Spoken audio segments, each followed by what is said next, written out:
నమస్తే అమ్మా. నమస్తే అమ్మా. అమ్మ, తిరుమల తిరుపతికి వెళ్ళేటప్పుడు అనేక నియమ నిష్టలు పాటిస్తూ ఉంటాం.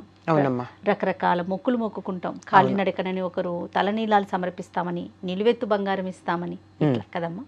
ముడుపు కట్టటం అంటే మనకి కలియుగ ప్రత్యక్ష దైవం ఆయన కాబట్టి ప్రతి ఒక్కరం కూడా ఖచ్చితంగా దర్శించుకోవాలని కోరుకుంటూ ఉంటాం.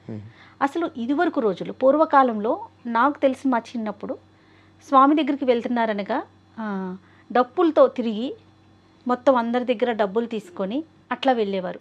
మరి అంతకుముందు పరిస్థితి ఎట్లా ఉండేది? ఇప్పుడు పరిస్థితి మనకు తెలిసిన విషయమే. ఇలా వెళ్ళి అలా వచ్చేస్తున్నాం కదా. దర్శనం చేసుకోయే ముందు, వెళ్ళే ముందు మనం ఏమన్నా నియమాలు పాటించాలా? తప్పనిసరిగానమ్మా. ఇప్పుడు మీరు ముడుపు అన్నారు. ముడుపు కట్టడానికి కూడా ఒక నియమం ఉంది. ఓకే. పసుపు గుడ్డలో అంటే పసుపులో ముంచిన తెల్లని వస్త్రంలో కొత్తది లేదనుకో, కొంతమంది దగ్గర అందుబాటులో ఉండకపోవచ్చు, బాగా శుభ్రంగా ఉతికినటువంటిదైనా పసుపులో ముంచితే దోషం పోతుంది గనక దాంట్లో 5 యూనిట్స్ అనమాట. 5 రూపాయలు కానీ 5 రూపాయి పావలా, ఇప్పుడు పావలాలు ఎక్కడ ఉన్నాయి? లేవు. అట్లా ఏదైనా సరే, ఇప్పుడు 5 రూపాయలు అంటే కూడా ఎవరో బిచ్చం వేస్తూ కూడా తీసుకోవటల్లా. అవును.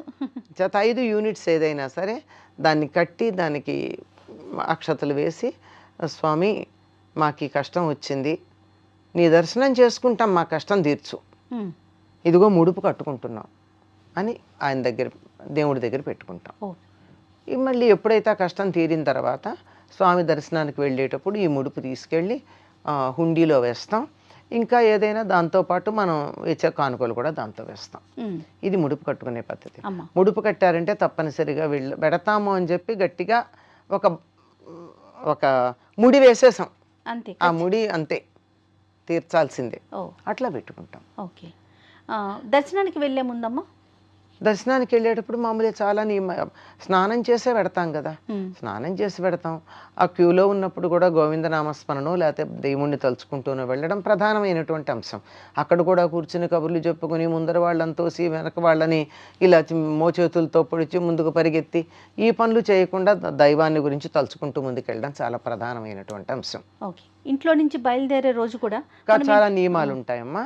ఇప్పట్లాగా పొద్దున ఫ్లైట్లో వెళ్ళి సాయంకాలం ఫ్లైట్లో తిరిగి వచ్చి గాలి దర్శనాలు కాకుండా ఒకప్పుడు జీవితంలో ఒక్కసారి తిరుపతి వెళ్తే జన్మధన్యం అనుకునేవారు. అవునవును.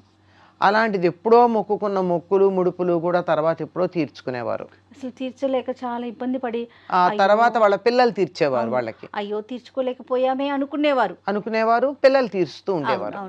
అట్లాంటి అప్పుడు ఇలా మొక్కుకున్న తర్వాత తిరుపతి బయలుదేరి వెళుతూ ఉంటే జోగి అడిగేవారమ్మా. జోగి అడిగేవారు. అంటే నీ దగ్గరికి రాగలిగినంత గొప్పవాళ్ళం కాదు మేము, 10 మంది దగ్గర అడుక్కుంటే తప్ప నీ దగ్గరికి రాలేము అని మన యొక్క తక్కువతనాన్ని చూపించుకుంటూ ఊళ్ళో జోగి అడుగుతారు. అది కూడా మొక్కులు ఉన్నాయి. ఒక ఊరు అడుగుతాము, 2 ఊళ్ళు 2 అడగరు, ఒక ఊళ్ళో అడుగుతాము, 3 ఊళ్ళు అడుగుతాము అని చెప్పి మొక్కుకోవడానికి ఎన్ని ఊళ్ళల్లో జోగి అడుగుతాము అని దాన్ని వాడుకోవాలి ప్రయాణ ఖర్చులకు వాడడానికి. నేను నా అంతటినే రాలేను, 10 మంది సహకారం లేనిది అంత అకించనానాం అంటారే, నేను చాలా చేతకాని వాడిని, అసమర్థుడిని అన్ని రకాలుగాను, కనుక 10 మందిని నేను అడిగి వస్తున్నాను అని చెప్పి ఆ జోగి అడిగేవాళ్ళు కూడా ఏ రోజు ప్రయాణం అంటే దానికి ముందు రోజు కానీ లేకపోతే సాయంకాలం ప్రయాణం అవుతుంటే పొద్దున కానీ ఇలా జోగి అడిగేవాడికి ఇలా చద్దర పడతారమ్మా. అవునమ్మా. పట్టి మేళతాళాలతో ఊరంతా తిరుగుతారు. అందరి ఇళ్ళ దగ్గరికి వెళ్ళి మేము తిరుపతి వెళ్తున్నాం, మాకు భిక్షాదానం చెయ్యండి అంటే ఇస్తారు. దాంతో ఇలా చేసుకోవడం. ఒకవేళ ఇలా జోగి అడుగుదామనేటటువంటి ఇది లేకపోతే నిజంగా నేను చూశానమ్మా, పిల్లలు పుట్టి చచ్చిపోతూ ఉంటే జోగి అడిగి నీ దగ్గరికి వస్తాము అని మొక్కుకున్నాక పిల్లవాడు బతికాడు. ఓహో, అట్లా ఉంటుంది. ఈ జోగి అడుగుగా వచ్చిన డబ్బుల్ని దారి ఖర్చులకు వాడుకుంటారా, హుండీలో వేస్తారా? దారి ఖర్చులకు వాడుకోవచ్చు, కానీ చాలా మంది మేము మా దగ్గర సమర్థత ఉంది కదా అని దాన్ని వాడుకోరు. కానీ నిజానికి అది వాడుకుని కావాలంటే రెట్టింపు మీరు హుండీలో వేయండి. మీరు అడుక్కుని వస్తామన్నారు కదా, అడుక్కుని వస్తామన్నారు కదా, అందుకని దాన్ని వాడుకోవాలి. ఓకే, వాడుకోవాలి. తర్వాత ఇవన్నీ జోగి అడిగినా అడగకపోయినా ప్రయాణం అయ్యేటటువంటి రోజున ఇంట్లో దీపం పెడతారమ్మా, అఖండం లాంటిది, అంటే పెద్ద ప్రమిద ఇంత మూకుడు లాంటివి తెచ్చి దాంట్లో దీపం పెట్టి వేస్తారు, లేదా చుట్టుపక్కల వాళ్ళకి చెప్తారు కాస్త దీపంలో నూనె వేస్తూ ఉండండి తలుపు తెరిచి అని. పూర్వం అటువంటి సహకారాలు ఉండేవి. అవునవును. ఆ దీపం పెట్టి నమస్కారం చేసుకుని మా తీర్థయాత్రలో మాకు ఎటువంటి ఇబ్బందులు కలగకుండా జాగ్రత్తగా చూడమని మన ఇలవేల్పుకి దండం పెట్టుకోవాలి. ఆహా. ఆ. అందరికీ వెంకటేశ్వర స్వామి ఇలవేల్పు అని చెప్పడానికి లేదు వీల్లేదుగా, కదా. కనుక ఇలవేల్పుకి దండం పెట్టుకుని వీలైతే మన గ్రామంలో ఉన్నటువంటి దేవుణ్ణి దర్శించుకుని, అయ్యా మేము ఇలా ప్రయాణం అయి పెడుతున్నాము, మా ఇంటి బాధ్యత నీదే, జాగ్రత్తగా చూసుకోమని ఆయనకి చెప్పి అప్పుడు బయలుదేరి వెళ్ళేవారు. ఇది ఒకప్పటి పద్ధతి. అంటే జీవితంలో ఒకసారో 2 సార్లు తిరుపతి వెళ్ళొచ్చేటటువంటి వాళ్ళ పద్ధతి. ఇప్పుడు రోజు పెడుతున్నాం, ఎంత భక్తి ఎంత శ్రద్ధ అన్నది ఆలోచించాలి. ప్రయాణం ఏర్పాట్ల మీద, దర్శనం టికెట్ల మీద, అక్కడికి వెళ్ళిన తర్వాత మనకి ఉండడానికి అవకాశం దొరుకుతుందో లేదో అని చెప్పి రూములు అలాట్మెంట్ మీద, వీటి మీద ఉన్నంత భక్తి భగవంతుడి మీద ఉందా అన్నది ఎవరికి వాళ్ళు ఆత్మవిమర్శ చేసుకోవాల్సినటువంటి విషయం. తప్పకుండా అమ్మా. తర్వాత వెళ్ళి వచ్చేసినాక ప్రసాదం దగ్గరికి వచ్చేప్పటికి కూడా పూర్వంలాగా అలా తినేవాళ్ళు కదమ్మా. ప్రసాదం చాలా గట్టిగా ఉండి వారం 10 రోజులైనా పాడయ్యేది కాదు.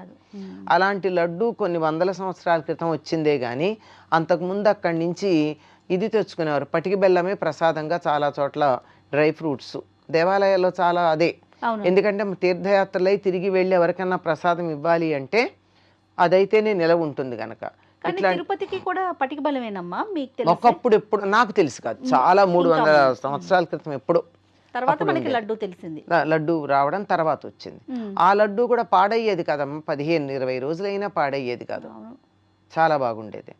ఆ లడ్డు తీసుకొచ్చిన తర్వాత ఇంట్లో దేవుడి దగ్గర పెట్టి అక్కడ ప్రసాదాలు ఏం తినేవారు, అక్కడ వాళ్ళు దర్శనం చేసుకొచ్చాక ఇచ్చే ప్రసాదం ఉంటుంది, అది తినేవాళ్ళు.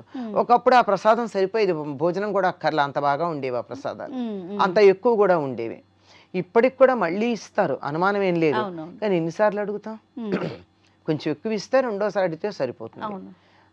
ఆ తర్వాత ఆ ప్రసాదం తెచ్చి దేవుడి దగ్గర పెట్టి ఇంట్లో పూజ చేసి, తిరుపతి వెళ్ళొచ్చామండి, సమారాధన చేస్తున్నాము రండి అని 10 మందిని పిలిచి భోజనాలు పెట్టి ప్రసాదం పెట్టేవారు. అలా భోజనాలు పెట్టకపోయినా మేము తిరుపతి వెళ్ళొచ్చామండి రండి ప్రసాదానికి అని చెప్పైనా పిలిచి నలుగురికి ఇచ్చేవాళ్ళు.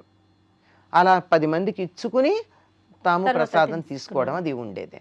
ఇప్పుడు అట్లా కాకుండా తిరుపతి కానీ ఎక్కడికి కానీ తీర్థయాత్రలకు వెళ్ళామంటే అదొక రకమైనటువంటి పిక్నిక్ లాగా అయిపోయిందే కానీ తీర్థయాత్ర అనేటటువంటి శాంక్టిటీ కొద్దిగా తగ్గిందనే చెప్పాలమ్మా. అసలు ఇదివరకు ఒక సమయం, సందర్భం, అవసరం అట్లా ఉండేవి కదమ్మా వెళ్ళాలి అంటే కనుక. ఇప్పుడు అంటే ఏం పని లేదు, పిల్లలకి హాలిడేస్ వచ్చినాయి లేదా ఆఫీసులు సెలవు వచ్చినాయి అనగానే ఏదో ఒక తీర్థయాత్రకి వెళ్ళిపోవటం. తీర్థయాత్రను కూడా కాదమ్మా, అదొక అవుటింగ్, ఒక పిక్నిక్ లాగా వెళ్ళొచ్చేస్తున్నారు. అది తీర్థయాత్ర అన్నది లేదు. తీర్థయాత్రకి నియమాలు ఉన్నాయి, చెప్పాను కదా, ఇవన్నీ చేస్తే నియమాలు. అక్కడికి వెళ్ళాక సినిమాలు చూసి, అక్కడికి వెళ్ళాక అవన్నీ తిరిగి కబుర్లు చెప్పి షాపింగ్ చేసి ఇదంతా చేసుకుంటే అది తీర్థయాత్ర ఎందుకు అవుతుంది? దాని ఫలితం అయితే రాదు కదా. అదే కదా, బయలుదేరిన దగ్గర నుంచి తిరిగి వచ్చేదాకా ఏ దైవాన్ని చూడడానికి వెళ్తున్నామో దాని మీద దృష్టి ఉండాలి. అప్పుడు మాత్రమే అది పరిపూర్ణమైనటువంటి తీర్థయాత్ర ఫలితాన్ని ఇస్తుంది. రైట్ అమ్మా. నమస్తే. నమస్తే. And for more videos, please subscribe to iDream. Please subscribe to iDream. Please subscribe iDream. And please subscribe to iDream. For more videos, subscribe to iDream. please like, share and subscribe to the channel. Congratulations, iDream. Subscribe to iDream. Subscribe to iDream. So subscribe to iDream Media. iDream ki iDream team andarki huge congratulations. Please subscribe iDream Media. Please subscribe to iDream. Subscribe iDream. Please subscribe to iDream. iDream అంటే నా కళల ఛానల్ను subscribe చేసుకున్న నోరు తిరుగుతలేదు, మీరైతే గంట గుర్తు కొట్టండి. For more such videos, please subscribe to iDream. Subscribe to iDream. Please subscribe to iDream. Please subscribe iDream Media. Please do subscribe to iDream. Please subscribe to iDream Media. For best entertainment and information, please subscribe iDream. And don't forget to subscribe to iDream.